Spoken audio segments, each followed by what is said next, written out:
Friends जय जगन्नाथ पुणी गोटे नुआ भिडियो आपण मानक स्वागत।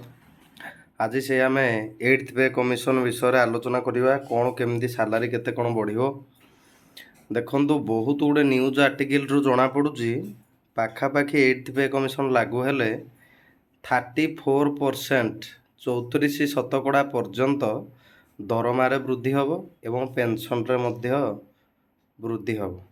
पाखापाखि 1 कोटी लोक एथिरे पेंशन भोगी एवं दरमा पाउथुवा लोक माने उपकृत हेबे। 34% पर्यंत बढ़िबो दरमा 34% एवं डीएटा आमर डीए रेटा वर्तमान सुधा डीए रेट चली 55% 55%।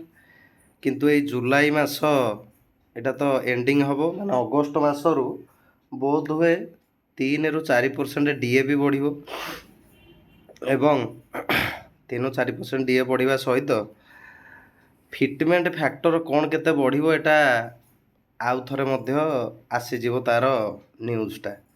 आगुर तो होइतिला 2.68% ना केते बोधे 665 2.68 ना 65% फिटमेंट फैक्टर वृद्धि हो, किंतु 34% सैलरी इंक्रीज हो एटा निश्चिंत सियोर।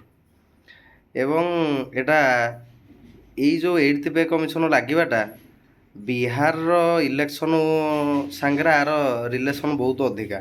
एपर्यंत गवर्नमेंट कहीं किसी सैंक्शन किसी करना खाली जनवरी मास 2025 रे डिक्लेयर करदेले जे अष्टम वेतन हम, किंतु केबे ठारो कार्यकारी हम आर वर्ष टू कार्यकारी हम, किंतु तार कौनसी ऑफिशियल डॉक्यूमेंट कार्यक्रम गुड़ाक कौन प्रपोजाल गुड़ाक हेनी। सेटा जो बिहार इलेक्शन अच्छे अक्टोबर नवेम्बर मसरे अक्टोबर नवेम्बर मसरे ही जना पड़ो। आ जदि एठू एबेठू डीए रेट अक्टोबर नवेम्बर मस भितर मिनिमम 6-7% डीए रेट जदि न बढ़ी भी थी ताहले भी अनिर्दिष्ट काल केबे बढ़िबो कौन ना भी किसी कहीहबन। किंतु एटा निश्चिंत 2026 मसीहा जनवरी रु मार्च भितर लागू हवाटा सियोर। एटा माने शिरोधार्य, एटा कहीं अलग करें ना।